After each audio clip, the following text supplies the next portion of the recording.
I like you two a lot more than this guy. Hey, what's up, He was going to say ninja. The best podcaster in the world, Chrissie Mayr. Who are these podcasts? WATP. Yay!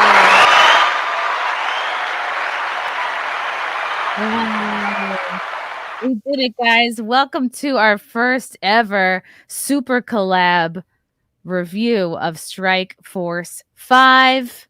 I'm Chrissie Mayr from the Chrissie Mayr podcast. You might know me from Compound Media or stand-up comedy fame and fortune. Yes. And to my left here is Carl Hamburger. Carl, tell the good people about yourself. Chrissie Mayr, thanks for having me on this crossover. I'm the host of Who Are These Podcasts, whoarethese.com is where you can find out more information about that. Wherever you get podcasts, you can listen to Who Are These Podcasts twice a week, deconstruction of popular and not popular podcasts. And last but not least, Mr. Ryan Kinnell. I love your NPR podcast voice you got going on, Chrissie. It's just wonderful. It sounds almost as authentic as the garbage we're going to review today. But yes, I'm happy to be here. Strike Force 5, the hottest new podcast that has hit Spotify, full of all the people that you forgot have been out of work the past 4 months because they're not missed. Yeah. No. So this is the most requested show of all time. The last 3 days, I've gotten nothing but notes from people saying I have to review Strike Force 5. Props to Chrissie being the first person to message me directly and say we have to do the show together, because I've had multiple people send me that message since then. Chrissie got in first. This is a show, if you don't know, hosted by Jimmy Kimmel, Jimmy Fallon, Stephen Colbert, John Oliver, and Seth Meyers. Who? Those are people, back when late night television was important, are the hosts of late night TV.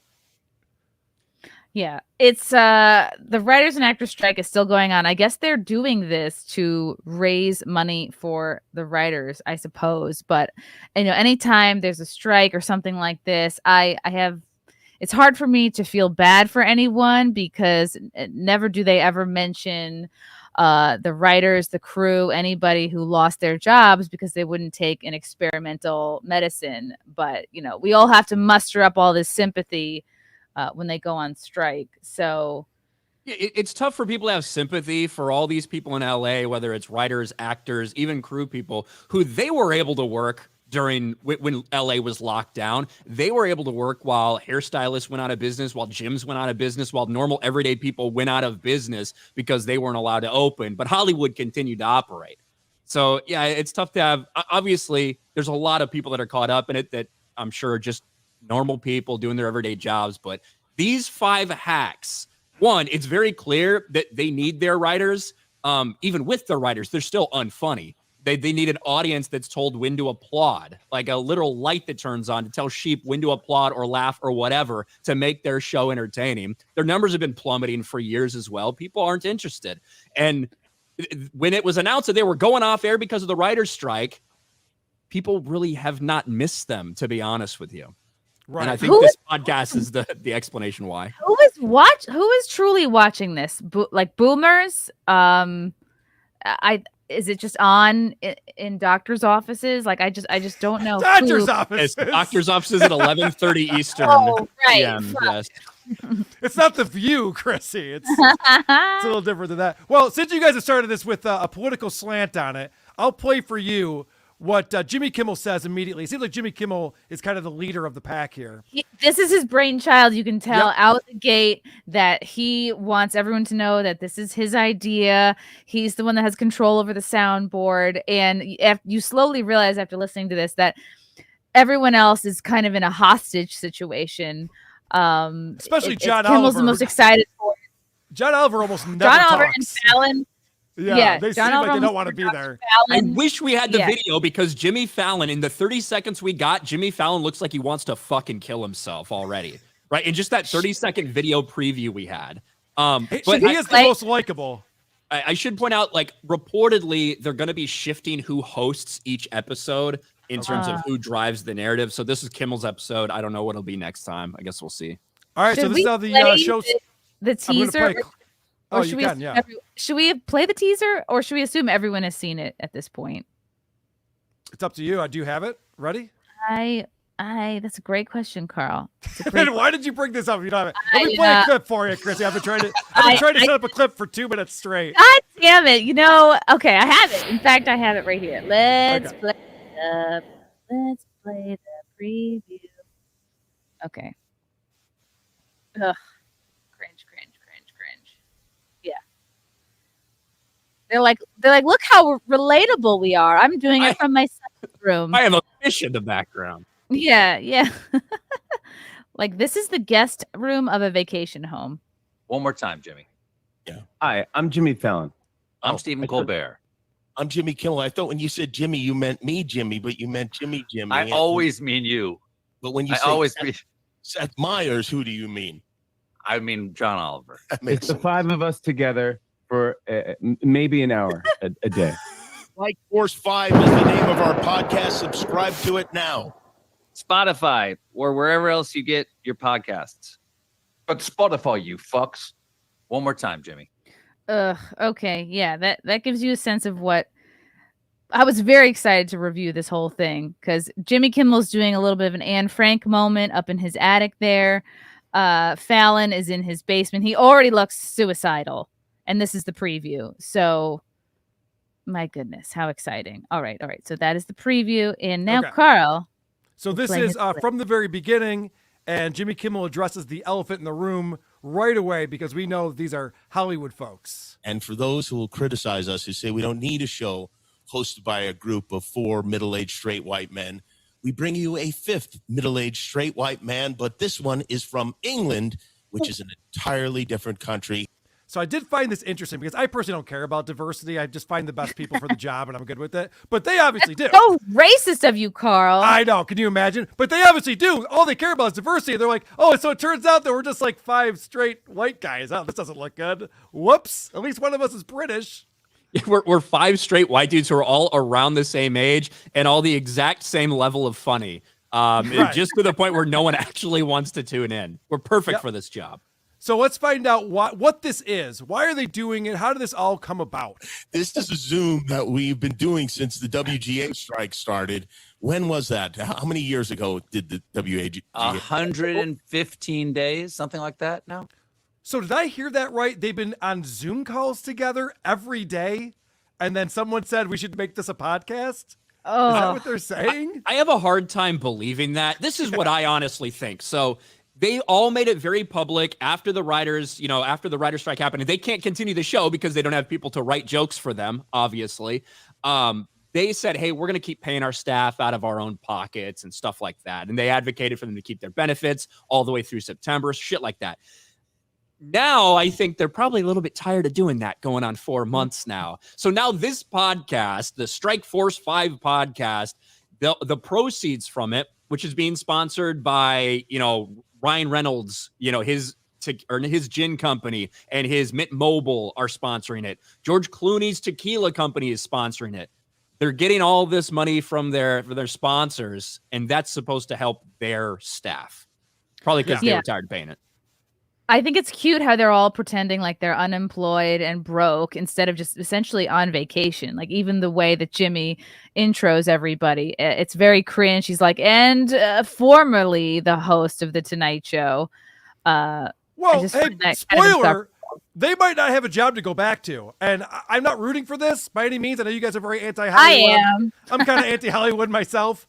But these people don't realize that they don't have an audience. They're making way more money than they should be making because they don't have an audience. And like you said early on, Ryan, nobody misses them. Nobody's sitting there going, God damn it, if I could just see Jimmy Kimmel's show, my life would be better. Like, everyone has found other things to do. There's so much more entertainment out there that we don't need these people. They're not very good. And so speaking of this vacation analogy, so this is what they say. They go, oh, people keep yelling at us. What's it like to be on vacation? So they comment on that. What do they say to you? You enjoying the vacation? Yeah, right. Get that a lot. I'm getting that too. This is, and I usually say this is like a vacation in the same way a colonoscopy is like a nap. So I don't get that.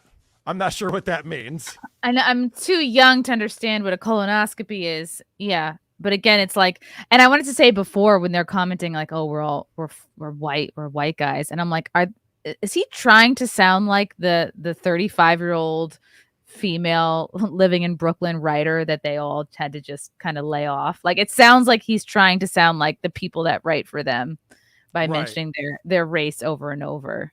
Well, they also try to relate to normal people. You could tell with this thing. They're just like, I mean, hey, this vacation is like how a colonoscopy is a nap. It sucks, guys. It's terrible. Yeah, exactly. Like that's what they're really going for by comparing it to the colonoscopy. They're saying, you know, you guys think it might be easy for us to just sit here and not work for 100 days, but you know, in reality, it's really hard for us. It's basically like anal sex. Okay. Yeah. And they're like, you know, it's a good thing that both my mansions are paid for, or else I'd be a little stressed out. But still, it's no picnic. And then listen to the tag on this right after they said that. You're unconscious for both of them, but one of them is really what you want on a regular basis. Thankfully, there were no laughs. No one gave him anything for that. That was rough. God. And I guess that's the thing I want to point out about this show. We were talking about this a little bit before we started the show, is how uncomfortable this is. There's no chemistry. And it seems like amateur hour. Here you have 5 professionals who do this for a living, and they have no idea how to communicate with each other or be funny or interesting. Why the highest paid comedians on earth? That's what it comes down to. They're some of the highest paid comedians on earth. Not necessarily the funniest by any stretch of the imagination, but some of the highest paid. And they sound uncomfortable, and nothing that they're talking about is actually funny because they don't have. Seth Meyers even said it at one point. He's like, I think you're going to notice during this podcast that we're really missing our research teams and our writers. We really need them. They're a big help to us.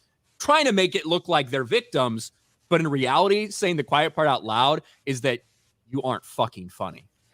Yeah, and I think it's ridiculous for them to even try to sound like they're unemployed or because how many actors go are gig to gig and they're gig to gig and they go without money for months, and it's like, no, all of you guys are set. You're all millionaires several times over, and just which I don't even care. I have no shitty problem with them being millionaires. setup. I have no problem with them being millionaires, but I hate that they act like they're not. That's the thing where they try to be relatable. It's like, no. You guys are obviously on a different level, and that's fine. Maybe you earned it. Maybe Jimmy Kimmel used to be funny. I think he did. But that's fine. I'm okay with that. But they have no format for this. It's very directionless. And so at one point, they try to come up with something they could do on the show where they say, hey, the listeners can send us questions. Listen to this clip. There's 2 things I want to point out about this. Yeah. Well, that's good to know, because I was thinking it would be fun if we took questions from those who are listening to this broadcast, and if it is indeed a broadcast, and we have an email address, questions@strikeforce5.com or strikeforce@strikeforce5.com. So you can send your questions to either of those emails, and we will do our best to answer them in an unpleasant fashion. Okay. Couple observations. First off, he catches himself saying this is a broadcast. He's like, well, maybe it's not really a broadcast. No, it is. Everyone can broadcast now, Jimmy. This is not something special that only you on ABC can do. And that's part of the problem here. That's why this strike is ludicrous and you guys are dumb for doing this. You notice he caught himself? This could have been so good. Like, how many of these guys were on SNL? And like, Seth Meyers was a writer.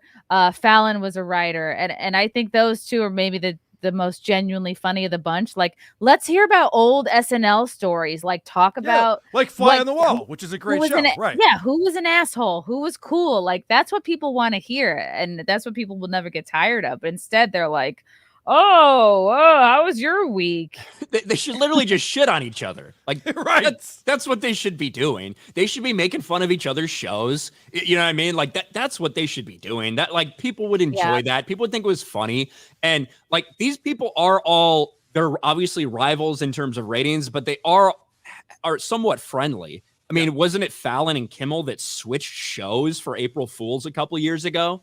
Oh, really? Like I think the Jimmys actually switched shows and broadcasts and everything, which is kind of wild for competitors to do, but yeah. Very different than the Letterman versus Leno days when these guys hated each other, for sure. But the other thing that I wanted to point out, and maybe this is nitpicking, but I don't think so. The guy goes, or Jimmy says, all right, send us your questions and we'll address them. You can either email them to this email address or you can email them to this email address. Just pick one email address. It'd be one thing if he said you can either tweet us or you can email us. If there's 2 different ways to get in touch with them. But he gave out 2 different email addresses. What's the point of that? Why would I need 2 different choices? It's unprofessional. Like, just have the one email. And I was thinking, like, yeah, maybe we should send them some questions. Can you imagine how many, like, how much hate mail they're getting now? I don't know anyone who's excited about this show. And maybe I'm in a different world, but every single person who sent this to me is like, this is horrible. I don't know why they're doing this. It's embarrassing. And I got to imagine they're getting some of that feedback. Hopefully they get more of it. Because that'd be fun. Yeah. I don't think they give a fuck. They got these massive deals from their Hollywood buddies for, like, even during this thing, Kimmel revealed that Ben Affleck and Damon offered to pay his staff for a while because they knew they was trying to pay out of pocket and stuff. They have a lot of money coming in to make this thing happen without ever getting a click from Spotify. So they don't need, like, they get the headlines and the initial stuff, and people are clicking out of morbid curiosity because it looks so cringe. We'll see how the viewership holds up. If every episode's like this one, I don't know who's going to continue listening, because it's not, it's so weird and uncomfortable and directionless that it's hard to even fucking shit on it, to be honest with you. Because like, where are we even starting? Speaking of how uncomfortable it is, so what they're talking about is the fact that they have 2 sponsors. One is tequila, the other is cell service. And so they're going, so this is a great combination because you can get really drunk and then text an ex that you wouldn't want to text because you're drunk, and then you do that. And so they try to make a joke out of this, but this is bad. This is bad comedy right here. Okay, someone name an ex-girlfriend. Everyone name the ex-girlfriend they shouldn't text right now. Beyonce. Beyonce. Wait, you dated Beyonce? Not that one. No, it's Beyonce O'Reilly. He knew her in she's in the Bronx. And you know what? What I respect about her, she didn't. Once the other Beyonce made it big, she didn't change her name. She stuck with it. She did change her last name though. She changed to Beyonce Sherman. They're all trying to tag it. It's not. None of it's working. And these are, like you keep saying, right? These are professional comics that are highly paid for being comedians, and they don't seem to understand how comedy works at all. Hey, name an ex-girlfriend. Beyonce. Get it? Yeah, she's hot. You never dated her. I get it. Beyonce O'Reilly. Colbert's like, oh shoot, name an ex-girlfriend. He's just going through like all the names of like little kids. He's like, can't say that one, can't say that one, can't say that one. I don't know what you're accusing people of right now. Oh, for those who know, no.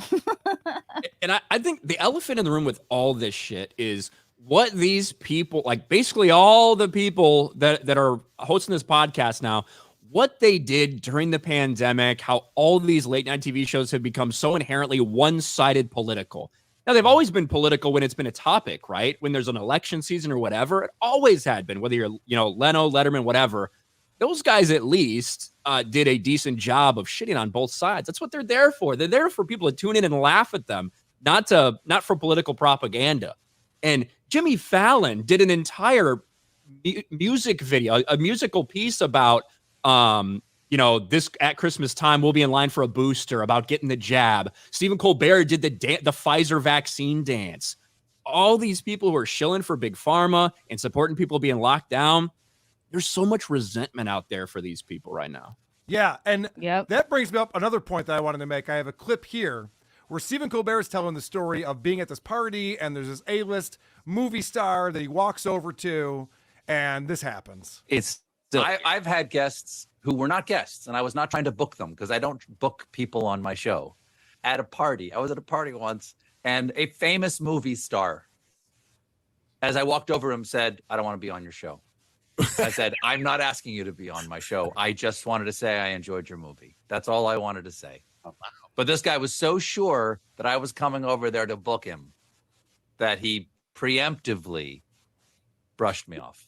It's almost he's so butthurt. He's so butthurt by this. You can tell. But it's almost like dividing the country and calling half of Americans idiots every single night on your show is going to make it so that some people don't want to be a part of that. Like, some people who are movie stars want to sell tickets to all Americans and not just piss off anyone who voted for Trump or didn't believe that Joe Biden was the best candidate in 2020. And so what's great about this is that the follow-up question is, well, was he a conservative actor? Is that why? And then they say, do you think it was you, or does he just not like talk shows? You think it was more about you, or the fact that he isn't comfortable doing talk shows?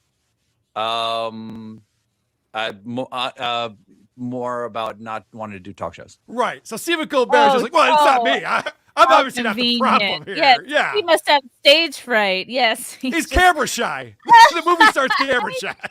Camera shy. Must be Holy it. shit. In the first few minutes, literally obligated to promote movies by the studios that hire him. Yes. Obligated to do it. Telling Stephen Colbert, I want nothing to do with your show. I think that has something to do with the fact that Stephen Colbert is a bit toxic, but I could be wrong. yeah, sorry, I don't want to be associated with a show that has people dancing around in syringe costumes.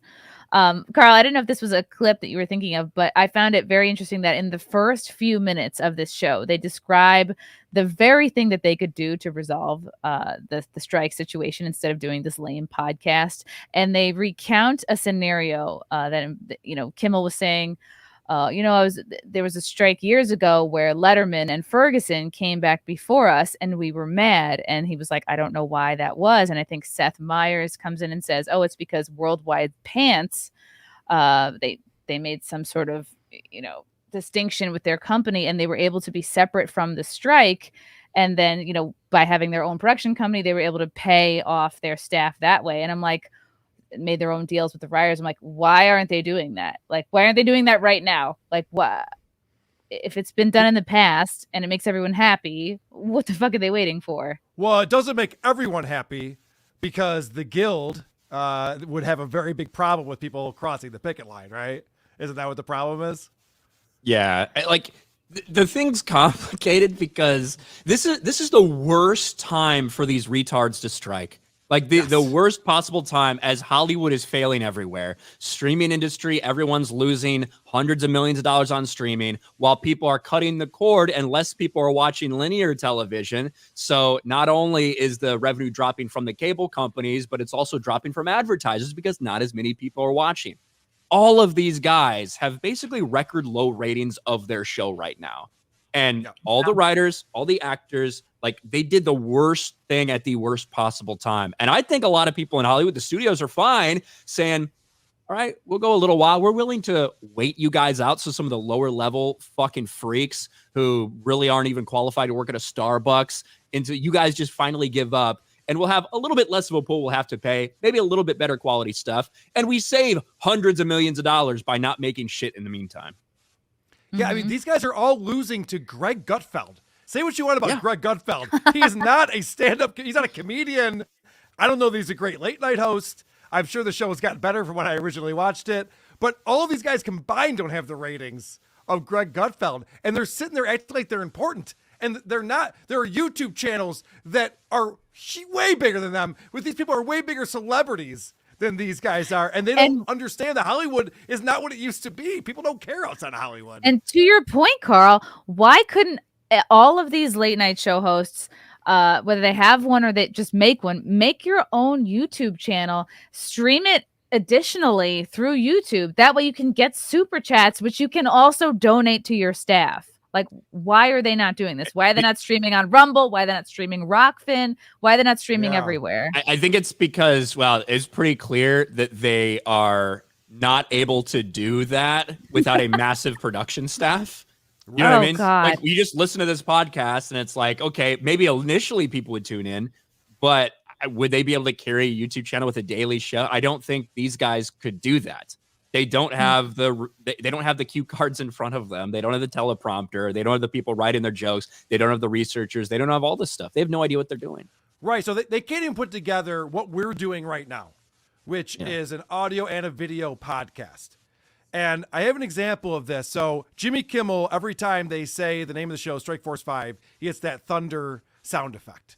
And then they say, well, what if we got Letterman here and it was Strike Force 6? So they try to figure out what happened. And this is them describing what's happening because there isn't a visual element. And since this is not a visual medium, right now, Steven has his assistant in the room. And He's wrestling him. And she's taking a trombone out of a case. He's making her do this live. Oh, she's freezing up. She's nervous. She's freezing up. Oh my God, it's not a trombone. Oh God, Steven. Oh my God. It's a hacksaw. Oof. That was maybe, my trombone, by the way. maybe the reason why they couldn't do this podcast on video is because Stephen Colbert's assistant is 9 years old and fucking jerking him off. They're all trying to make jokes. Obviously, none of that is actually happening. They're all trying to make jokes like, oh, isn't this wacky? Like, you guys are so out of it. You don't know that podcasting's been going on for so long that everyone's over that kind of thing. Like, guess what's going on in the room right now, guys? You won't believe it. These two are wrestling. It's like, okay, you guys are hacks. This is not good. And they're so obsessed with celebrity. And the rest of us are over it. Here's the thing that, and I pointed this out with Howard Stern when he broadcasted from his house during Beth's birthday dinner. And he had celebrities over there. He's like, you can't believe who's at my house right now. And everyone's just like, who gives a shit? You hang out with celebrities. The problem with celebrities these days is that because of social media, we all have gotten to know their real personalities and we all dislike them. They're annoying assholes I don't want to hang out with for the most part. Not all of them, obviously. But they're talking about the fact that Jimmy Kimmel has these celebrities over and they go fishing at his house. And so here's a fun joke. Kimmel, is it any truth to the rumor that obviously you have a lot of celebs come out there to go fishing, that you have scuba divers under the water who then hook the fish to the to the rods of your A-listers so that they're happy? Good one. That's not all he does with the rods of A-listers. Whoa! All right. Now we're getting deep.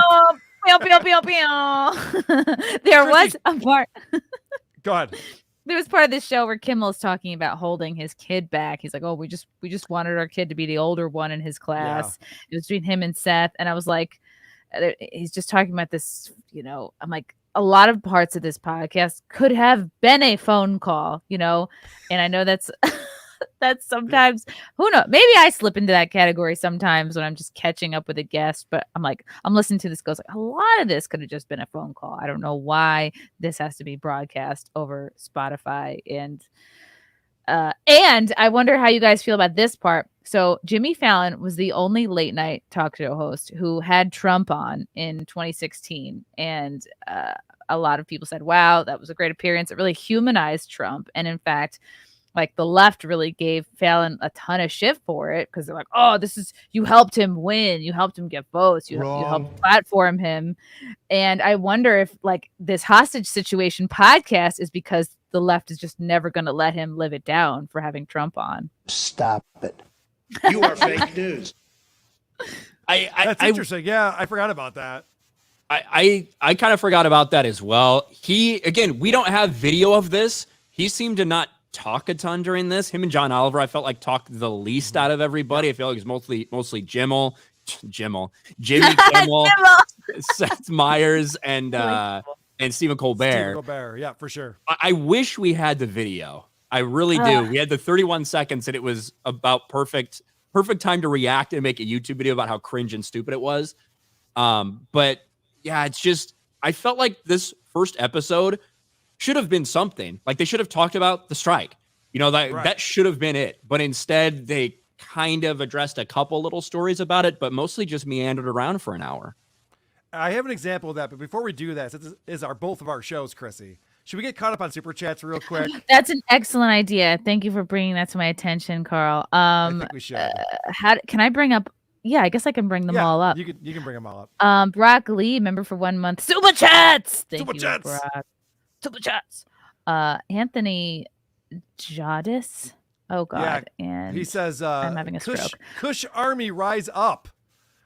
So I don't know if you guys know about this, but there's a guy who's declared a radio war on me. His name is Johnny Kush from Marijuana Happy Hour. I guess this is a person who's part of that. Oh, I love a radio war. I got to watch out for this guy. Well, the funny thing is that the guy actually has 0 listeners. So everyone who pretends to be one of his listeners is actually just one of our listeners who's goofing on him. So thanks, Anthony. I appreciate it. I love it. Michael C. It's Super Chat Saturday. Quote, hetero Carla. That's right. I'm so hetero over here. I'm even looking at Chrissy's boobs right now. Hey, I'm trying to get viewers just like any you other were show. earlier. People were bitching because your hair was in the way. Oh my God. I'm trying to tease it out. Like if you watch till the end, maybe you'll see all of it. Smart. Yep. That's what Strike Force 5 is too. Matthew. Oh, what's up, Matthew? Strike Force 5 should have gone to New York City and sat around a table if they are not going to invest in decent podcasting gear for under $2,000. Exactly. They could have cobbled together whoever's in New York City, go rent a space at a WeWork and throw up a couple lights. I mean, like, certainly you're capable of doing what any of us could do at it, doing an out of town podcast. You could easily slap together a little Well, is this going to studio. be daily though? They're going to be doing this daily until the strike's weekly. over, right? Weekly. Oh, okay, weekly until the Yeah. strike's over. Okay. Probably at least for 10 weeks. So maybe that's how long they expect it to last. It's going to last longer than that. I know that. Hamburger. Hello. Hamburger. Oh, that's how you pronounce it? Okay. Yeah, it's Alonzo Hamburger Jones, the comic from the 90s, whose every punchline was hamburger. I'll have to look into that. Yo, you should. It's fun. The singing Tigs. Chrissy, any chance in introducing Ryan to Louis J. Gomez? I feel like they would vibe well. Why? Because they're both racist. They're both consistently angry a-holes in a good way. Yes, you guys would get along. Well, with the last name like Gomez, I'm not sure if he's mad at me over my Blue Beetle comments or not. So we'll see. Yeah, he definitely is not a Latinx. That's good. Fuck those people. Fuck him. Mike Cuts, FKB. Yeah, Kevin Brennan and I were going back and forth on Twitter right before I came on here today. And I guess he just did an episode about me, too, on his Misery Loves Company. So he's Wow, you're not so happy special. with me. Oh, I know. Why? Look at me. Well, Just 'cause Kevin you're- Brennan almost fucked up my ability to do an interview with Stuttering John. It was all lined up. He was coming on my channel, Stuttering John and me, hashing it out. And John goes on KB show right before it, and Kevin goes, "Don't do Carl's show. You shouldn't do a show." And so John goes, "Yeah, you're right." And he started driving to the pub. I had to text John that he's a pussy in order to get him to come on my show. So then I went on Kevin's show, and I was like, "Dude, you almost fucked up my show. Why'd you do that, you prick?" And I don't know, he tried to gaslight us and stuff. So anyway, KB and I have been, I don't know, going at it a little bit since then. He's great at making enemies. He is. That's true. Himmel. First, one last stream before Kush takes you down. He told me today he is planning a 2-hour special on you. By the way, John just yesterday got what raping you means. John is a super chatter named Ray Ping Yu, and he'd been reading this name all week, and then finally on Thursday, I think he goes, "Oh, I get it." I just thought I had an Asian fan. So stupid. What's up, Raceland? I'll never pronounce your name right. Thanks for becoming a new member. Matthew Hammond again. Please send in emails asking them questions, as you will be one of the 10K watching their podcast. Yeah, I'll be like, Jimmy, blink twice if you're being held hostage.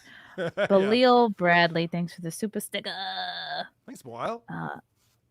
Delco Chris, adore the Chrissie Mayr and Carl Hamburger. To the haters, not every podcast episode is going to be like an hour primetime special. Calm down. Look, don't apologize for our. Are there our haters lackluster- here? I'm not reading the chat. Now I have to go through and read every single chat. Haters. Usually, everyone always likes all of us and everything we Of do. course. Yeah, I never had Fred- any complaints about anything before, ever. Right. Fred Murphy, best hits in comedy. Well, you got to specify you. who that's Thank about, Fred. Icon Buckets. What's RK's fave part of ISOM? Bunnies plus tortoises. Well, obviously his massive cock. But no, in terms of the comic book, so I haven't read 2 yet. I got it in the mail last week, so I'm excited to look into 2. But for the first part, I think ISOM #1, my favorite part was the entire meeting and interaction that he had with Yaira. And to me, I'm excited. I'm looking forward to the Sasuke sisters doing Yaira and learn more about that character. So that kind of those couple pages there where they had their interactions, that was my favorite part. My favorite part is like in the middle, it's like a pop-up and then like a big black cock just comes out. It's like a pop-up book. Exactly. That was a special feature. I ruined the surprise for everyone. No Dang, wonder it's so Lizard. expensive. Holy shit. That explains it. You can say this strike is ridiculous, but this show makes it painfully obvious how dependent they are on their underpaid writers, while these faces/actors are massively overpaid. Yeah, I mean, it blows my mind how they can't figure out how to do their own setup. And even on this thing where they're supposed to have no help, Colbert has his assistant there. So, and these guys are not even that old. They should know how to work a computer, yeah. Yeah. They aren't that old. It's a true statement. But even when you pay 100 people on your staff or whatever, their product is retarded and stupid. Like there's a reason their ratings are failing. There's a reason no one's been tuning in. There's a reason no one really misses them. And it's because even with 100 people, they can't make Jimmy Kimmel look funny anymore. Like go back to like just having hot women on the streets rub your junk. All right, go back to doing blackface as Karl Malone. That shit's funny. All right, go back 25 years. Be edgy, be funny. But now it's basically just Trump jokes. Like that's all it is anymore. Jim Satala, hey Carl, FYI, Gutfeld is written by Jim Norton, Nick DiPaolo, Joe DeVito, and a few other comedians whose names escape me at the moment. Yes. By the way, the staff over there is fantastic. I wasn't trying to knock him for that. I like Gutfeld. I don't think he's a comedic mastermind. I think he's a good political commentator. But let me just say real quick, Joe DeVito. Yeah, Joe DeVito, who I met at Chrissie's wedding for the first time in person, is coming to Rochester, coming at the Carlson this next weekend coming up. And I'm so pissed because we're doing a live show in Detroit. That's great. So I was going to have him over to WATP in studio and do the show, but we're doing a show that weekend. I know, he's great. I love Joe. Did you know I learned an interesting fact today about Rochester? Ooh, do share. That it is the place where Chicken Franchise was created. Chicken Isn't that crazy? Chicken Franchise. Are you mispronouncing a dish or something? Isn't it not Chicken Franchise? I ain't never heard Chicken of that Franchise. shit. How do you say it? It's Chicken fucking We don't know Franchise. what you're talking about. How would we know how we say it? Oh my God, don't you know any Italians? It's fucking chicken, lightly, I don't know, breaded, fried in a lemon wine sauce. Chicken franchise or something, maybe? You say chasey? I don't fucking know. I've never chicken franchise, chicken franchise. All right, someone in the chat will know. A lemony sauteed chicken cutlet finished with smooth white wine. God damn it! It's from Rochester. Okay, I thought that would impress you people. Chicken. I never heard of it, but I understand. I believe you. It's for real. Mike Oxbig, 5 old white men. Where's the diversity? I'm also a fan of Mike Oxbig. We got a couple more. Torgo the White. Get that super chat. Unbreaded. Oh, 15 months member. Nice. Yep. Some men know how to commit. Neelax 44. Chrissy and Carl are the best tag team. What about Ryan? Yeah, fuck me. Wow. No, Ryan's like that cool manager who cheats for us. He distracts the ref. I'm Paul Heyman. All right, I'm Paul Heyman. That's what I'm doing right now. Who's that? It's like chicken franchise, but for girls. You wouldn't understand. Oh my God. It's a common dish. That's what people are saying in the chat. How do these non-Italians not know? It's like, I don't fucking know. Do I look Italian? It's basic. No, you look like a tall glass of recessive genes. Middle-aged crazy says, I'd watch you three break down stuff like this regularly. Ooh, good to know. Wow. Look at it. For that kind of money, this might We're just happen. getting started. That's Nighttime remix might have to check the exchange rate on this, Carla. Yeah, New Zealand $2. What is that? What does that work out to be? That's not even real. We're gonna take Raceland back reading Mosher. that. You pronounce it right. Thank you. It's franchise. Dagobert Uber Dangle. Always love Chrissy and appreciate you having Ryan on. Thank you, Fancy KTWO. What does that stand for? Kill the white one. Oh, okay. Which means all of us, I guess. So. Hey. Michael C. If Carla is hetero, why did he wear a cow bikini? All right, let's not get into the WATP and creep off lore on this. This is deep lore, okay? Yeah. We don't have time for. I don't like naggers. Ryan is my kind of guy. Yes. 199. Right. People who annoy you. Right. And finally, from Dang Lizard, Ryan, I think you don't realize how the media landscape has changed. Racist humor is not the solution to everything. Get out of here. We Kick don't this know man. that. We got to try it first. We don't know. That's the problem. The media landscape has changed, but people have not. People still think racist humor is funny. Thank you. Yes. Thank you. Thank you. I say that every single day. People still laugh at the same dumb shit that we always did. All right, let me transition back into a clip here because there's a lot of boring anecdotes, and this might take the cake because Jimmy Kimmel's telling this story about purchasing Gary Coleman's pants, and this goes nowhere. And everyone's polite. They let him get it out, but this probably should not have been brought up.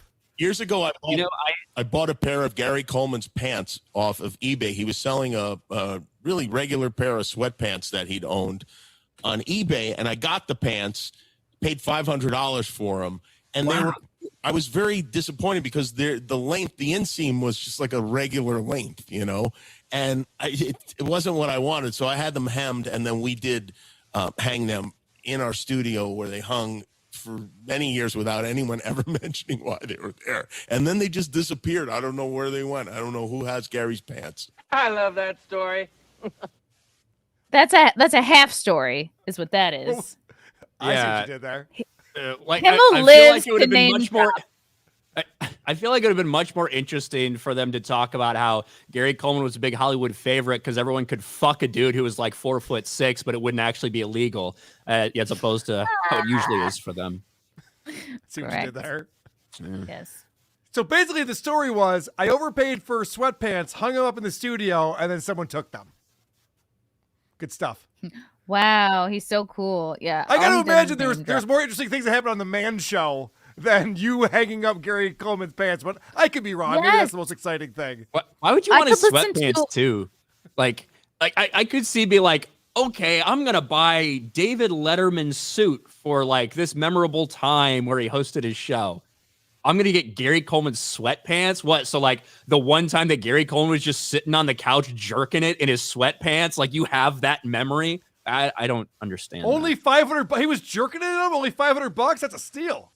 It reminds me of the Seinfeld episode where George like thinks he's buying like a former celebrity's car. John Voight. He thinks he's buying like John Voight's car.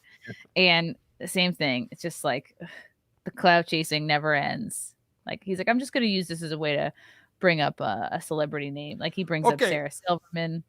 So a couple speaking of bringing up celebrity names, they're all telling these crazy stories about dictators. And so they try to make a joke here. And again, this is just too much riffing, too much tagging. No one really knows what's going on. My mom gave Castro a hand job once in like 1975, but that's 75. Was that a bad year for hand job? Well, I thought maybe when he was up and he tried out for the Yankees. He came up to New York. I thought maybe when he was in the States. She went to Cuba to give Castro a hand job. See, there's a lot of things that you just let die on the vine.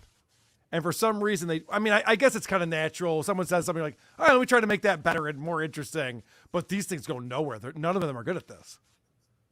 Yeah. Isn't that their job to have conversations with other celebrities? Isn't that what they do every Right, fucking day of the week? Aren't they They're all scripted chatting? out. Aren't they in a group chat? Like, let's hear about your stories. Let's hear about the Man Show. I would listen to an hour of Kimmel talking about the Man Show. But it's You wouldn't want to talk about that though. Like that's the thing. The way he's changed, like he's apologized for all that shit. He doesn't want. None of them want to talk about the things that actually made them interesting decades ago, right? Because they've sanitized themselves now. I don't think he can admit that Adam Carolla comes over to his house to watch football. I don't think Jimmy Kimmel can even admit that. He's like, what? You hang out with Adam Carolla, that Nazi? He still does hang out with him. I didn't know that. I think so. Yeah, I think they're still buds. It's so obvious to me that Kimmel wants to be Howard Stern, and Kimmel is still, they're friends. Yeah. He doesn't know how to be funny anymore. Again, these guys, nobody's riffing. They should all be riffing. Like, don't they all come from an improv background? It's just they're so out of practice, I guess. But I think Kimmel is trying desperately to sound like Howard. He's running the conversation. Seth and Fallon, again, they could be riffing. I could just hear the two of them do an episode together. Let's talk about what it was like from being on SNL to having your own show. Talk about that. Like, that would be okay. Wow, that at least taps into some nostalgia, and people go, yeah, I would like to hear about SNL from when it was good. Cool, talk about that. It's true. Like, these guys are always the ones that are interviewing celebrities. And by that, I mean, it's all these pre-scripted things. The celebrities know what stories they're going to tell, right? All this stuff. But it would be interesting to actually hear from them, because for a lot of these guys, they haven't done that. Like, we don't know a ton about them in terms of those types of stories, because they are the ones that are always talking to people now. Mm-hmm. And to be honest, Jimmy Fallon, he's not as, I don't hate him as much as I hate somebody like Jimmy Kimmel, but like my times remembering him from SNL was just about how he would break every fucking scene. You know what I mean? Yeah. Like that's what was most funny about him during SNL. So I don't know how good he is at going back and forth at this point anymore. He was just always the guy that would start laughing. They need that. Yeah. They need that in this show because no one's laughing at it. Jimmy just cannot wait for this to all be over so he can get hammered and do karaoke in Midtown. Like I think that's where he's just happiest. I think you're right. All right, let's have a couple more clips. So they get into this really long conversation about religion because I guess Seth Meyer's family is, what was his mom was going to be a nun at some point, and Right. I remember his family was part of the church, and so he says, "Well, I've never been to church," but then he brings up that everyone thinks he's Jewish, and of course, for whatever reason, John Oliver and Kimmel have to get in on this. As someone who is also not Jewish but likes the look, I have been riding that train for years. Same here. Everyone thinks I'm Jewish. And I think part of it is because I was dating Sarah Silverman. They assumed we must both be Jewish. But it's interesting how disappointed they are when I tell them that I'm not. And I've just stopped telling them that I'm not. I've never once thought Jimmy Kimmel or John Oliver were Jewish. I don't know. Is that a thing? No, definitely not John Oliver. I just don't think anyone with a British accent can be Jewish. I know that that's probably wrong, but it That's very doesn't. wrong. It's very It doesn't wrong. fit. It doesn't go together for me. Okay, so now John Oliver has a very boring anecdote that that this leads into. Or Ozzy. I've just remembered a crazy detail from my family. My great-grandfather was Queen Victoria's chaplain. And I didn't realize that until very recently. But I've never done Finding Your Roots, and I never will, because I don't want to learn anything else about British history on camera. This show needs direction. Ryan, you've been saying it, Chrissy. This show needs direction. They should have sat down and said, all right, what should we cover in this first episode? Let's talk about the writer's strike, how it's affecting us. Let's talk about old times on SNL, whatever it is. Instead, they all just sat there and someone would say something, and John Oliver goes, oh, yeah, that reminds me, I learned this thing that's actually boring, and I don't know why I brought it up. Sorry. He just goes nowhere. You know what they need is they need a host. Yes. Like, to be That would honest, nice. that's actually what they need. Even though this is supposed to be kind of rotating, and this was Jimmy Kimmel's turn as the host. They actually need a host, but they should get fucking Jay Leno. They should pull his burned ass face out of the hospital wherever after his car blew up on him. He should be the host for this thing. Poor Jay. I would take a melted Jay Leno over these five. My favorite thing that John Oliver says is at one point John Oliver says to Colbert, referencing a story. It might have been the hand job story. He's like, yes, tell the story slowly without forgetting any details. So that to me says John Oliver doesn't want to be there either, because he's like, let's just run out the clock here. And even at one point, Seth Meyers says, and I wrote this down and I quote, nobody likes getting invited on a podcast. Like, oh, people like getting invited fishing. Nobody likes getting invited on a podcast. So I'm like, all right, check. Seth doesn't want to be there. Oliver doesn't want to be there.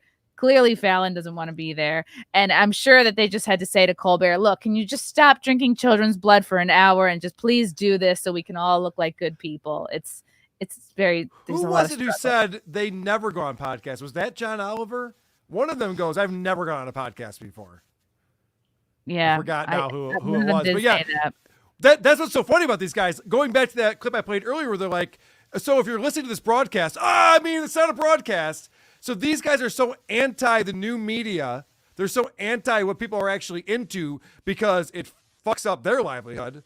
And so they're having a real struggle here. Like, well, we're doing a podcast. We don't like podcasts, which goes back to the point where they're like, you got to listen to it. Remember that promo? They go, you got to listen to it on Spotify. It's on Spotify. It's attached to a giant corporation. We swear to God. This isn't a thing where you can just download it from any kind of app. No. You have to go to Spotify and give Spotify money, and then you can listen to us because we're all corporate shills. And Pfizer's great. It's And embarrassing. take the vaccine and get boosted. And like you guys both said before, they're all late night hosts, but they're all, I feel like, at one point trying to be in control. Nobody's being vulnerable. Everything sounds so surfacey. Nobody's being honest, truly. Like nobody's diving deep on anything. We're not like learning anything new. There's no like real interesting nuggets. The reason why you listen to a podcast, it sounds like a surfacey press junket, like you just are promoting a movie or something. And I'm like, do these guys think that this is good for business?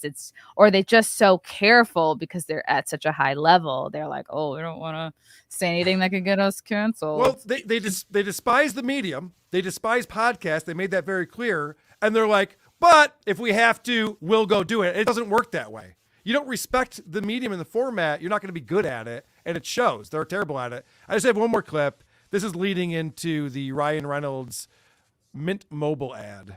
Here we have Ryan Reynolds. Yeah. He is giving money to our staff, basically. That is true. He is. Yes, he is. And we're allowing it because we're talking about Mint Mobile, which he's also offered Mint Mobile service for free for a year to our staff. So, and I don't know the details of that, but I know that that's the headline there. And Ryan has recorded a commercial for us. And this is the first recorded commercial for the Strike Force 5. And I think that's pretty exciting. And should we roll it? Let's listen. Let's get ready. Hey, it's Ryan Reynolds, owner of Mint Mobile. Okay, here's my question, and I'm probably naive. I just don't understand how this works. But Ryan Reynolds sold Mint Mobile to T-Mobile for $1.35 billion. Does he still own Mint Mobile? I think T-Mobile owns it now, right? So Maybe he's still the face. Well, that happened a couple months ago. I don't know if it's officially gone through. Like stuff like that can take a little bit of time to get officially approved through everyone. So that's because I still know YouTubers and stuff that are running Mint Mobile ads as well. So I don't know exactly what the status is of it, or if they're going to absorb Mint Mobile and not make it part of the team. Who knows what they're going to do with it? But yeah, you're right. Like they did do that big deal a couple months ago.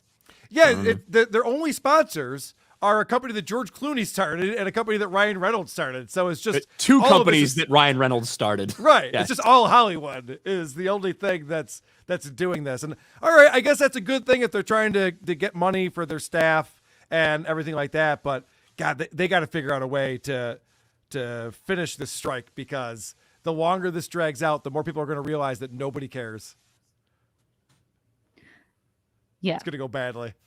It's going to go badly. I was looking for the clip because the most interesting part of this whole podcast for me was the moment, and Ryan mentioned this earlier, is, I'm like, why? These guys are rich as fuck. Why aren't they paying for their staff out of their own pockets, like more so? And Matt Damon and Ben Affleck, they contacted Kimmel and they wanted to pay their staff for 2 weeks. And Kimmel ultimately said no, like, oh, it's not your responsibility. And I was like, wow. To me, that just says Kimmel wants all the attention. He wants all the praise for doing this podcast. And they're doing, and I wonder, I'm like, okay, if Ryan Reynolds is a sponsor and Clooney is a sponsor, how much of that does Spotify get a cut of? That I was wondering about. In the ad, which is funny, Ryan Reynolds says, oh, we don't need any of you late night hosts. And I'm like, I wonder if that's, a little bit true, like a little bit like, haha, it's a joke, but it's true. And then, I don't know, I just feel like Kimmel really fucked his staff and he just wanted to be the hero. And I feel like most importantly, Jimmy Kimmel is doing this so he can ingratiate himself with Spotify, possibly set up a deal either for future lockdowns or after retirement from late night, and he just wants this to be his future so he can do this from home, just like Howard. And I think he's taking advantage of the whole strike situation. He mentioned that he wants to retire soon. Jimmy Kimmel mentioned that pretty early on in the show. And so I think there might be some truth to that. And you pointed out before we started the show, you think that they think there's going to be another lockdown on the horizon. Because they're the elite. They would be first to know. They would be first to get the email from Schwab and be like, there's another lockdown coming. Get your toilet paper now. I don't know why he's French, but it's like your chicken dish or whatever. cheese. But I think that if he wanted to do that, he's kind of missed the opportunity. Spotify within the last 6 months has cut a lot of their big celebrity deals, whether it's that Jamel Hill deal they did, the Meghan Markle, Prince Harry deal that they did. Terrible. They got out of that because they did go out and spend Obama, like they spent a lot of money on big name people to do podcasts. And really the only one that's paying off is Joe Rogan. Like everybody else, they've decided to cut and run from those deals. So I don't know what he's going to get out of this. Yeah, I think that whole thing of having a Spotify exclusive show, I don't think works. It does, obviously, for a Joe Rogan, who is the number one guy, can pull that off. And maybe to some degree, call her daddy. Alex Cooper is doing okay on there. I'm not sure. I don't hear a lot from her these days. Yeah. But that whole thing where you're not allowed to promote yourself on YouTube and other podcast apps where most people listen to podcasts. Spotify is not the number one place people listen to podcasts on. So it seems like a really bad idea to have a show that's only in one channel. The timing is horrible. I feel like the Spotify bubble sort of burst after Rogan, and certainly Meghan Markle was a big, expensive lesson for Spotify. Meghan and Harry were going to do this whole podcast series together. They spent so much money on them. I forget the name of the podcast they were doing, but it got to a point where Meghan couldn't even do her own interviews. She'd have her assistants do the bulk of the interviewing, and then she would record something small from home. She couldn't even show up. It was to archetypes. do a podcast. Yeah, archetypes. She couldn't even Archetypes. And show it up. was so bad that what they would do is they would have her assistant interview someone, and then they would record her asking the questions to make it seem like she was having a conversation with this person, and she was not. That's pathetic. That's terrible. It doesn't work. That's not what podcasting is at all. They're all just like almost funny, all these guys, and it's a lesson for me. It's like, okay, let's say exactly. I don't fault them for being millionaires, just like you guys said earlier. But you look at somebody like Rogan, you're like, okay, he's a millionaire too, but why is he better and down to earth still? And the lesson is, don't just hang out with all fellow elites. Like you can't just get to this point where you're hanging out with your level and above for networking reasons. Like you become out of touch from regular people so quickly. And I just feel like not that long ago, Jimmy Fallon was kind of the people still. And it's just, I think it's just a good lesson. It's not that hard. Just ask your gardener if they watch late nights. Yeah. Ask your gardener. Ask the Talk chef. to your housekeeper. Ask your housekeeper. Maybe the nanny. People raising Ask your them kids. if, when they go to the doctor's office at midnight on a Tuesday, if they happen to catch the late night shows. That's what you got to do. Hey, sometimes we don't have time to go to a doctor until real late at night. I can't. You getting a fucking like black market abortion in like a red state? What are you talking about? Well, okay, it's a Planned Parenthood. Are you happy? No. I wouldn't put it past her. So, all right. So, Chrissie doesn't understand how life works, but she does understand how super chats work. I do. That I do understand. Let's go to I Came to Laugh at You. Oh, good. At least someone did. Didn't Colbert write and act on the Dana Carvey show? How can he not write anything new? Oh, Colbert has done a lot of great things, and including the Colbert Report. When that first started up after the Daily Show, I thought that show was fantastic. I think everyone really liked him on there. Yeah. When he was he was clearly playing a part. Like he was just playing a character in that. And that's kind of why it worked. And now that we have just Stephen Colbert being Stephen Colbert, it's extremely not funny. It's so funny. Everyone liked him when he was making fun of Bill O'Reilly and he was doing the Bill O'Reilly character. And then as soon as he showed up to a network on CBS, he's like, hey, by the way, I'm Stephen Colbert. It's like, nah. No. It was it worked because he was the counter to what Stewart was doing. Obviously, Stewart was letting his like true like political slant come through the entire time he was doing that. Colbert did kind of the opposite. So it worked. It worked very well for them to have, political based comedy. And you're mocking one side, but you're actually presenting that side while you're mocking it, at least in some way. And it was stuff for everybody. Now that is not the case. Yeah, the show now, I think Bill would say, fucking thing sucks. I agree, Bill. From Nighttime Remix, 2NZD equals 3 Japanese fukuyu. It's currency humor. Oh, okay. That was stupid. Thank you. Michael Gavin Ali show. We need a WATP Chrissie Mayr and Michael Gavin Ali crossover. No, we don't. Way No, to insert himself into that. We do Thanks, not. Michael Gavin Ali. Thank you, autism. Appreciate it. Day one, we have real money. Sure you do. Thank you. Home run, call me a home run. From do y'all think Kimmel Stern know they are lame now? I don't think they know. No, they don't talk to anybody who would acknowledge that they are. You were talking about it earlier. They only stay within their bubble. Well, especially Stern. So I know a lot about Howard Stern. I watched the whole evolution of this. I know people who worked on the staff and talked to a lot of them. Howard went from a guy who had people on the staff who would push back, and he would get them into the studio and they would disagree with them and they'd have disagreements. That doesn't exist at all anymore. Howard Stern won't even listen to someone who has a different opinion about anything. So he's definitely in a bubble where he's just like, I only want to be praised and I don't want to hear anything else. Yeah, unless you're going to praise me or perm my hair, I'm not interested. You're right. Elsa Barrett, you three play well off each other. I'd watch this every week. Ooh. Thank you. And I will wear this top every week. Elsa Barrett again. The Fash Five will never be funny because there's things that they're not willing to say for a laugh. They've lost their edge. That's why you three are funny. And right, we're not hearing enough honesty from these guys. Like they probably have it within them. They have some juicy shit, some funny stories, but they're just so careful. There's so many rules in comedy now. It's unbelievable. There's certain people you can make fun of, white men, and then there's a bunch of people you can't make fun of, everyone else. And it kind of makes it hard to navigate if you're actually write funny jokes.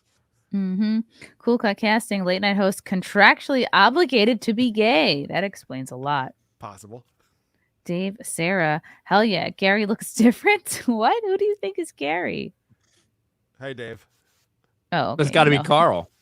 Okay. GJJ, don't want to go on a podcast equals Joe Rogan doesn't want me on. Ooh. Oh, good points. Is that true?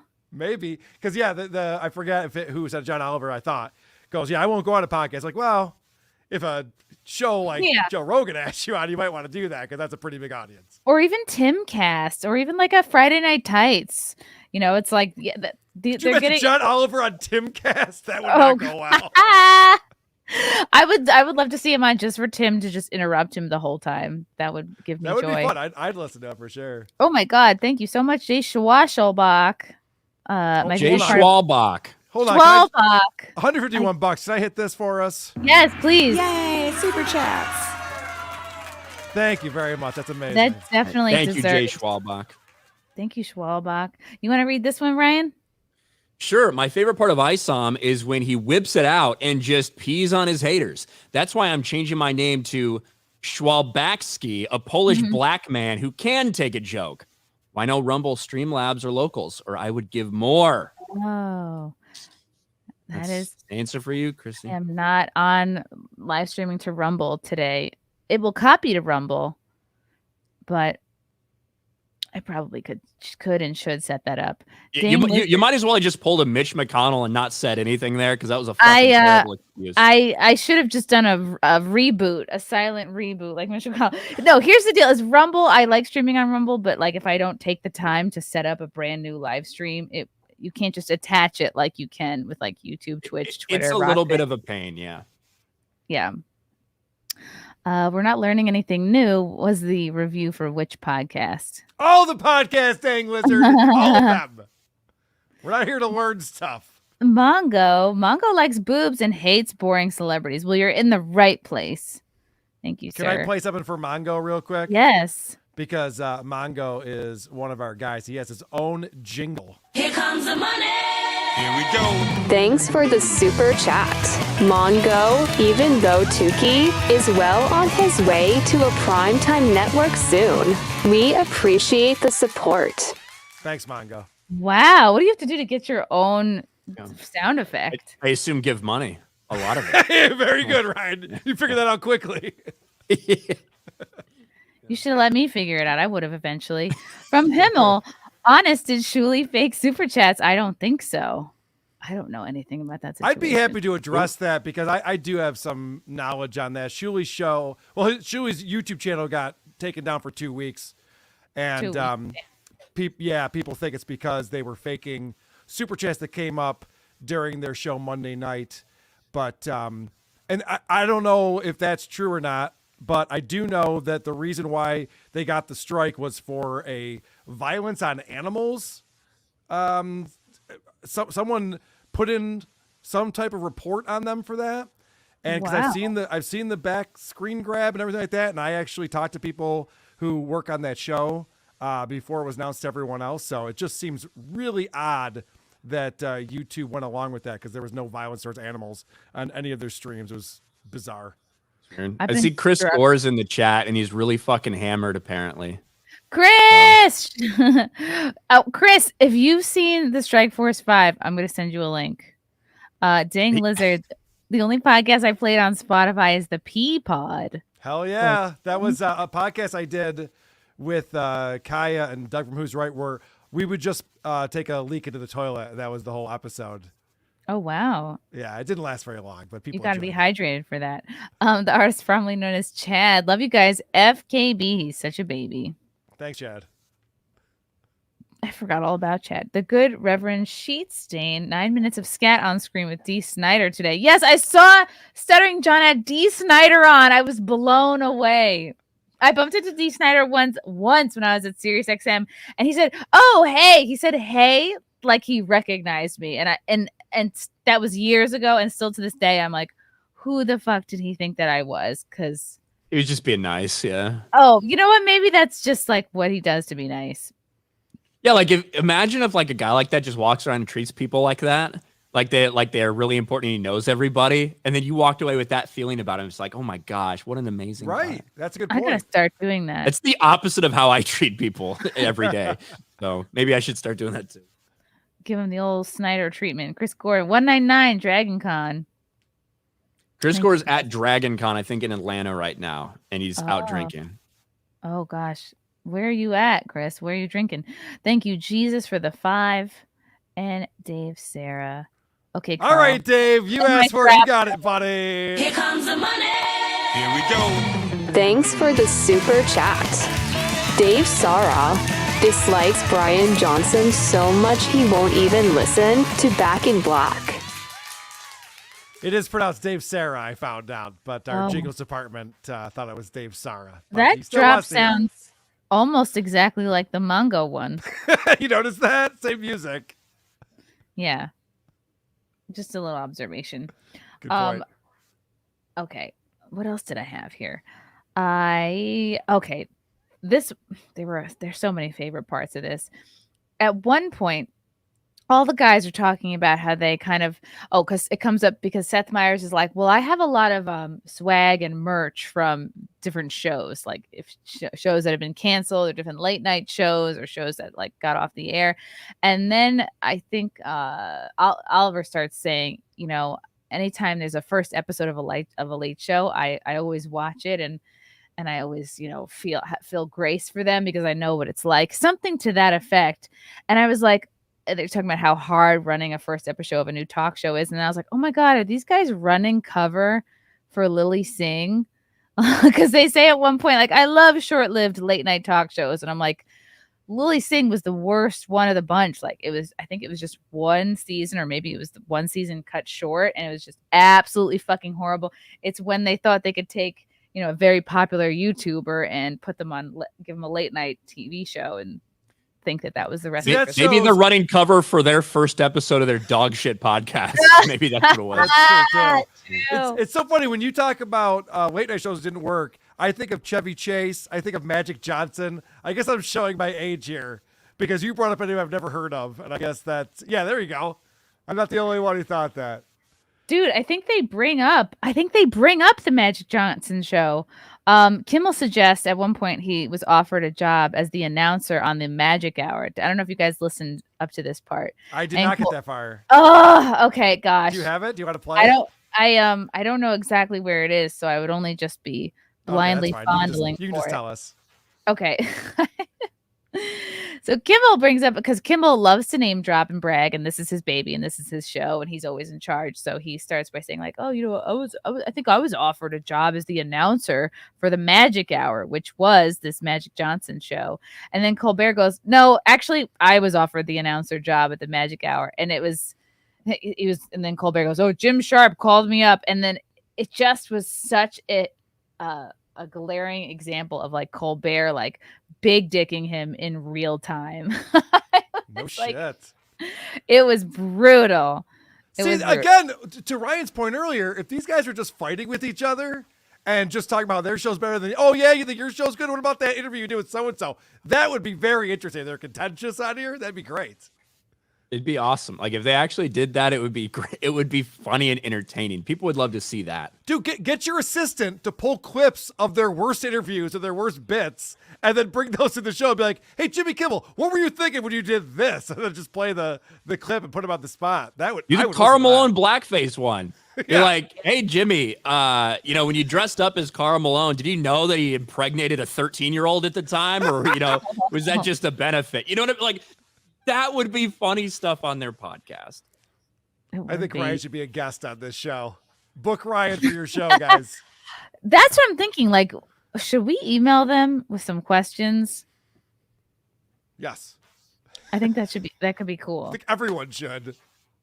They're just gonna have their personal assistants go through it and pick the lamest shit. Like that's true. Good point. And that's what they're gonna do. Yeah, who is the most famous person you've met? Is Steve Martin really that cool? Yeah, he is. Chuck Morris. Ryan Kimmel is not an animal. He's a human being. Human being. Human being. A human being. Yeah, thank you. Human being. Good Reverend Sheetstain. Pretend there's an extra O for another drop.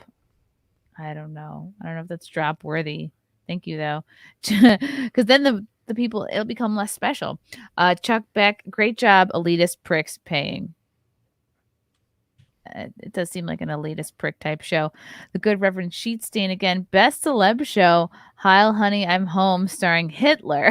I would watch that. That was a pretty good one. So the Good Reverend Sheetstain, I think we glossed over this earlier when he was talking about what happened on John's show today. I haven't seen it yet. But what this guy does is he changes out his avatar as scat porn.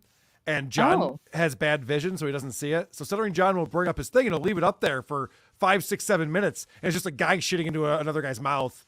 It's just like, I don't think YouTube. No. I think that might be against the terms of service for YouTube. But all right, do what you got to do there, John. That's horrible. Yeah, it's not great. I don't. That's what I want to know too. Is like, why didn't they have on Ryan Reynolds as a guest? Why didn't they have on George Clooney as a guest? Because that would have been infinitely more interesting. No, those people have better things to do with their time. Are you kidding me? Right? Well, not better things to do. Kind of. They can't act right now. Yeah, but it's not like they're acting. I guess they're just doing business deals. So. Yeah. No, they've actually been smart, and they decided, hey, you know what? This acting thing isn't going to work forever. Maybe I'll start up some businesses, and it's working out very well for both of them, I have to say. Play the high note. Carl on FNT. When? Carl... Yeah, you know a lot about nerdy shit and cultural issues. I don't know. Got the glasses for it. I do. What are your favorite nerd franchises? So I used to have, if you remember, Chrissie, I think you were over at my house when I had this. I used to have Star Wars skateboard decks and the blister packs on the wall behind me, and I eventually said I should probably. Yeah, I was like, eventually I should probably like brand my show more since I'm on YouTube and stuff like that. You're like, I am a grown man. No. I was born. Traded him out for a neon cactus. Yeah, well, the neon cactus is a reference to another podcast that we make fun of. But I was born the year that the first Star Wars movie came out, and so I've always been into to Star Wars. Other than that, I don't know if I'm into a lot of nerdy things. I'm not sure. What would be an example? Like, do you find interesting like the movies that come out or like the Avengers franchise at all, or I saw really, like DC Marvel? I saw Guardians of the Galaxy 3 because I was taking an airplane to Florida on JetBlue and they had it on there. I'm like, all right, I got time to kill. I'll watch Guardians of the Galaxy 3. Have either of you guys seen that movie?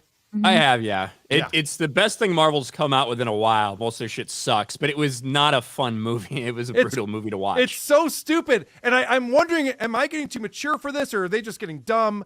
Because the major villain in the movie, this is just one of the problems I had with it.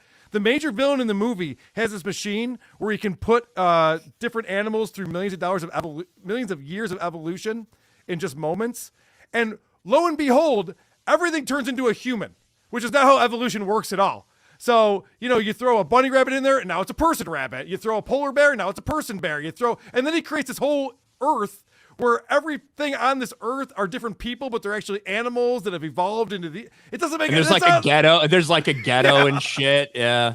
It's like, who wrote this? James Gunn did, but it's like, did anyone just go, well, do we want adults to enjoy this or no? Because this is so stupid. It doesn't make sense. I was really hoping that at the end, he was going to peel off his mask and it was going to turn out he was actually wearing blackface the whole time. Just a white dude. That's what I was hoping. That would have been a good reveal. Yeah, and then the whole thing about friendship, the whole movie was about like making friends and having friends. It was like My Little Pony. I'm like, what is going on right now? I thought I was watching a superhero movie. This is you basically had like the Dumbledore and Harry Potter scene with Rocket Raccoon, like the white where he met that fucking otter or whatever it was. Right. Like in the afterlife. Yeah. Yeah, and then the bad guy from the first scene comes back and now he's buddies with all of them and they're all doing a group hug and he's just like, hey, I'm part of the gang now, right? It felt like Sesame Street. Like, what the fuck am I watching right now? Anyway, No, I'm not into superhero movies.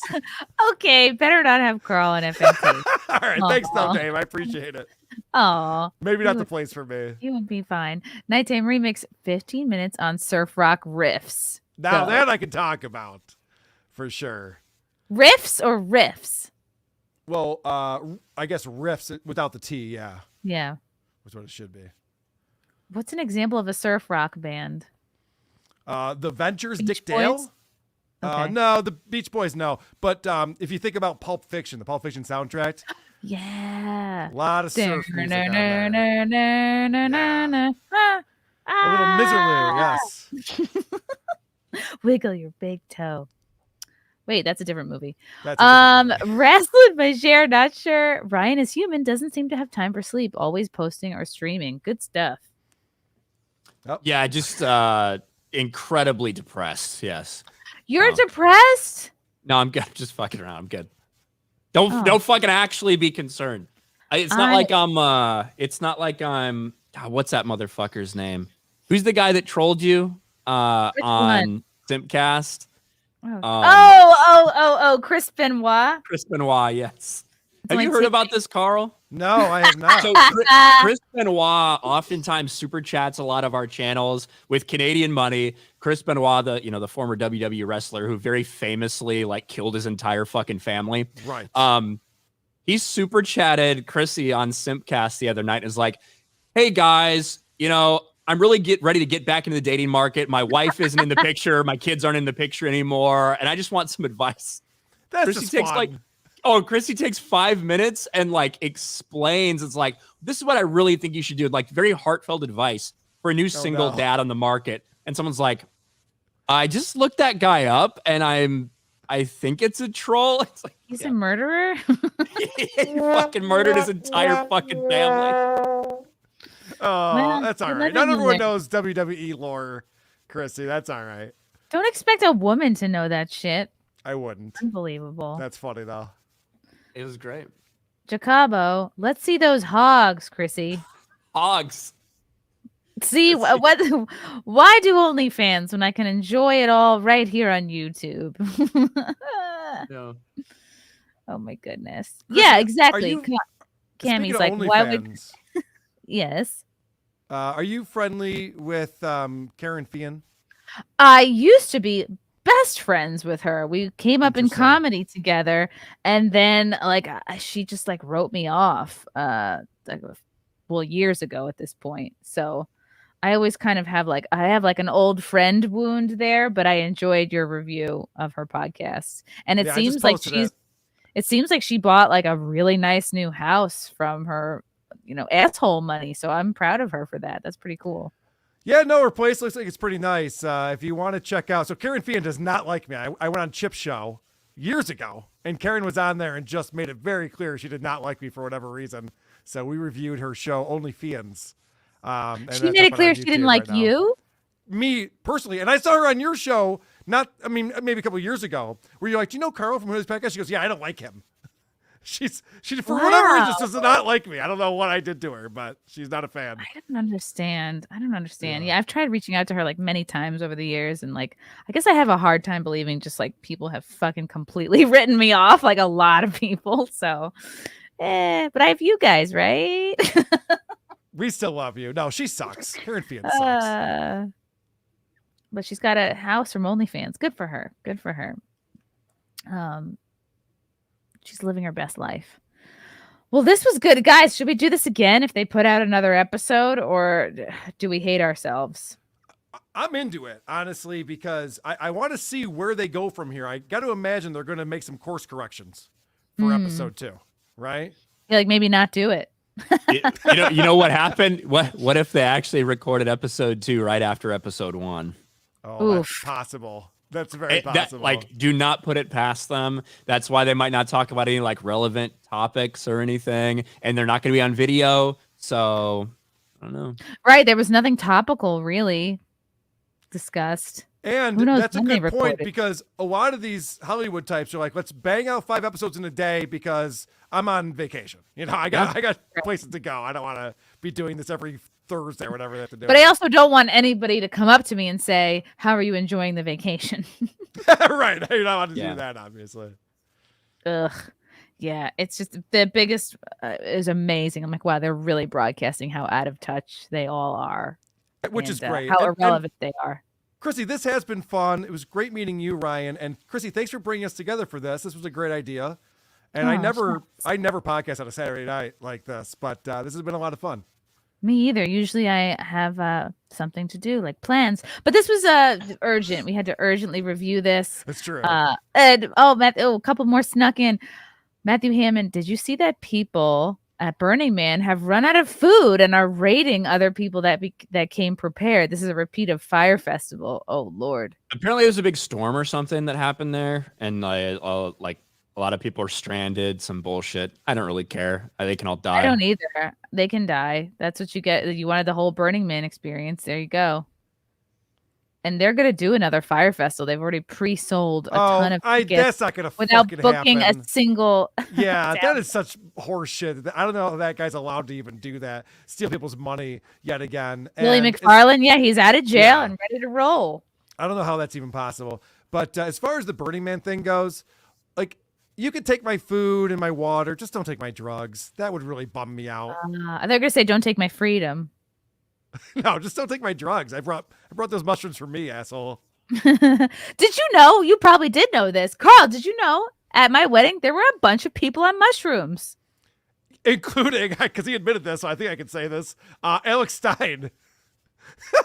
Which I was like, really? Here I am thinking, wow, everyone's having a great time at the wedding. We did such a good time. Like, we did a good job planning. We did all have a great time at your wedding. We booked a great band. The food, everyone's enjoying the food. Wow, we really did the tables right. No, everyone was just microdosing. Yeah, no, not micro. And it was funny too. I saw Alex talking about that on a show. He just goes, "Well, I don't drink," and everyone was drinking, so. Someone offered me some, and there might have been other drugs circulating at your wedding as well. I would be so nervous to do a brand new hard drug at a special event like that. I'd be nervous. With a bunch of people around you probably don't know or whatever. Maybe that's why they did it, because they were anxious. Who knows? Well, I would say a lot of people there knew each other. I think that's part of why it was fun. We did our first live show in Chicago a couple of years ago, and one of my family members decided to take acid for the first time. Oh, no. At our live show. Just like, that's usually a thing like you get with your friends and go out to the woods or something, your first time taking acid. It's more of a ritual. It's not just like I'll do that. That's cool.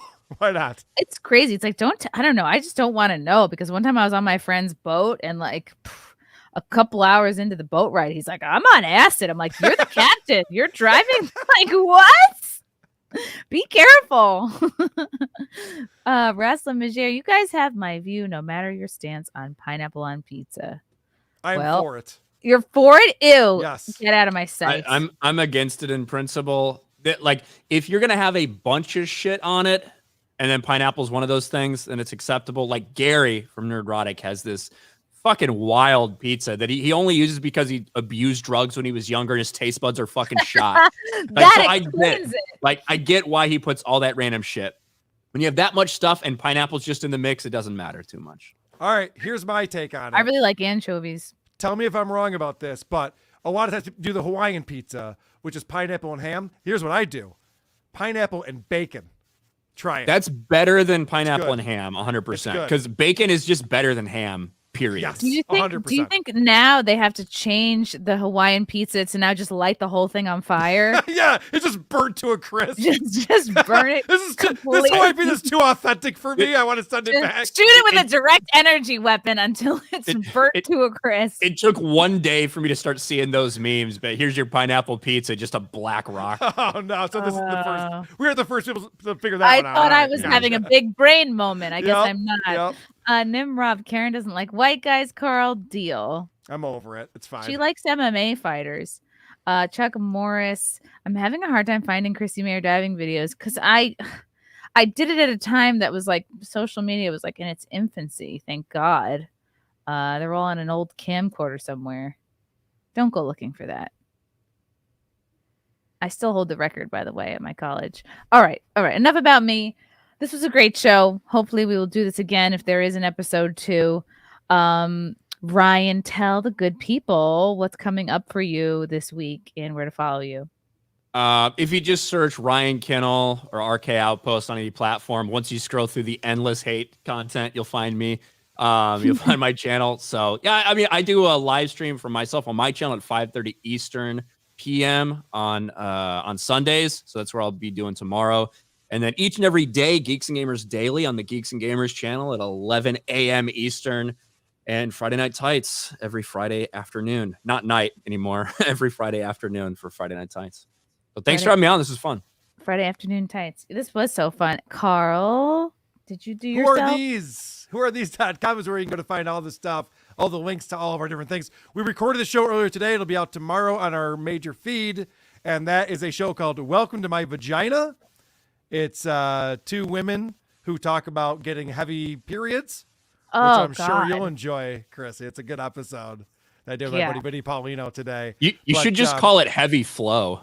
That would have been better. Yeah. That's a good podcast name right there. That's not a bad idea. Or Even Flow. Yeah, nothing even about these two. So that is wherever you find podcasts, where these podcasts, we have a lot of fun. It's pretty much Jocktober, but in podcast form. At least that's what it's based on. And if you want to support us, we do 2 bonus episodes every single month. You go to patreon.com/whoarethespodcasts.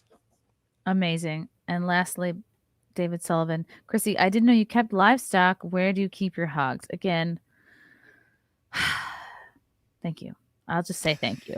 Guys, you can see me in LA. I'm going to LA, flying to LA on Monday for the first time since the pandemic. I'll be with Lila Hart and Keanu Thompson at the Pineapple Hill Saloon next Friday and Saturday. Special guest Nick Searcy will be on Friday. Special guest Perry Caravello will be on Saturday. So come on out if you like any of those people. It's going to be a hoot. I'm doing a lot of special podcast appearances while I'm in LA. But I have to ask, are you going to see my buddies Dick and Vito at all? Are you going to be hanging out with them? Okay, so before all this drama popped off, I invited Dick to come to the comedy show. I haven't talked to him in a while. I don't know if he still would want to come to the I had a show. feeling maybe there was an issue with that. A long time ago, I also asked Dick came to the last time when I was in Pasadena doing the Elks Lodge. He came out to that show. I remember that, yeah. But no Vito. So I don't know. I don't consider Vito a real comedian, so I think he shies away from like actually going to shows because it's a reminder that he's not really performing. And he has to buy 2 seats. So yeah, it's expensive. It was annoying today. I was trying to defend free speech and the fact that like nothing should be off limits in comedy, and then I get these responses like, "Oh, you're a Vito sympathizer. That means you co-sign everything he ever does." And I'm like, no, that's not what I'm saying, but people are retarded. The thing is, it's if there's some sort of line, people are going to draw it in different places. That's the reality, right? If there's a line for comedy, people will draw it in different places.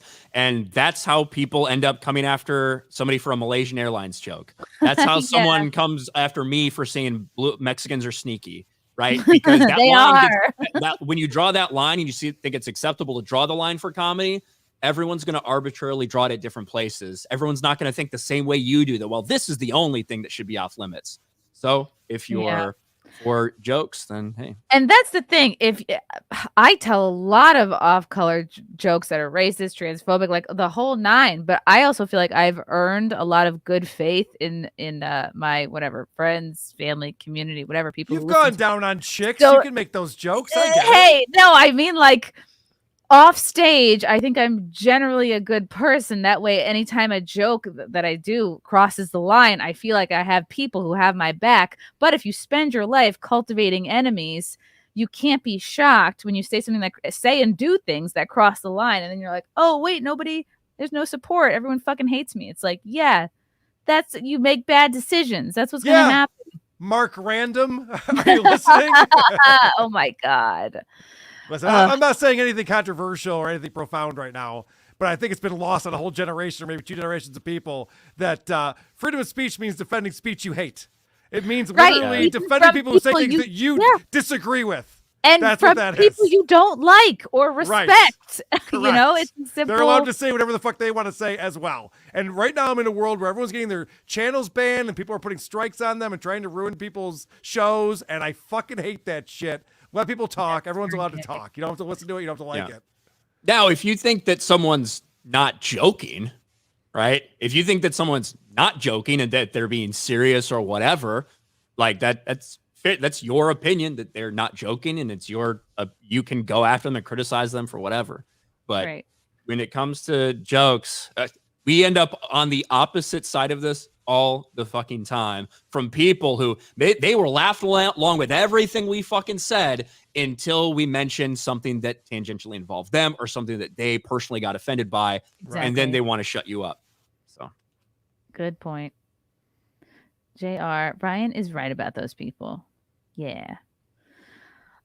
Okay, so I'll be in LA Mexicans. Next weekend. They are sneaky. My God, they came after me so hard too. They're like, "Oh, she's so racist," and it's like none of these people saw the movie. I was like, "You're actually proving our point on how fucking dumb you are," because they're basically saying like, "Yeah, we're all just stereotypes." I'm like, "We're calling it stereotypical. We're calling it racist." Their brains are breaking. But anyway, I will be in Mayr, New York for a really great fundraiser show September 23rd with Gino Bisconti and Anthony Cumia. Get tickets for that. Tickets are almost getting to a place where they're getting low. So get in on that if you're in the upstate New York, Peekskill, Putnam area. Go to my website, ChrissieMayr.com. And then in October 21st, I'll be in Minnesota doing a show, and I think Nick Arcade is going to be hosting or opening or doing something there. He's going to figure out how to do comedy. I'm like, I love this because it's going to be all pedo jokes. Just so you know. He's told me some of his ideas. It's fun though. I'm trying to get Ryan. I want to get you to do stand up. I want to get Cecil to do stand up. I'm going to turn everyone. Anyway, for tickets, guys, go to my website, ChrissieMayr.com. And of course, tomorrow is Simpcast at 9 p.m. Eastern. So tune in for that. We got Tree of Logic, Melanie Mack, Leanne Starr, and Steph, the Alter Nerd. So I will see you. Tree of Logic on. That's going to be wild. She is so She's amazing. A riot. Yeah. She's spicy as fuck. Everybody follow Carl. Follow Carl. I'm having a stroke. Follow Carl. Follow Ryan. It's because it's 100 degrees in this room. It's like a fucking greenhouse. We can wrap it up. That's enough plugs. Right. We get it. All right. Thanks, guys. This Plugs has been fun. galore. We love you guys. Bye.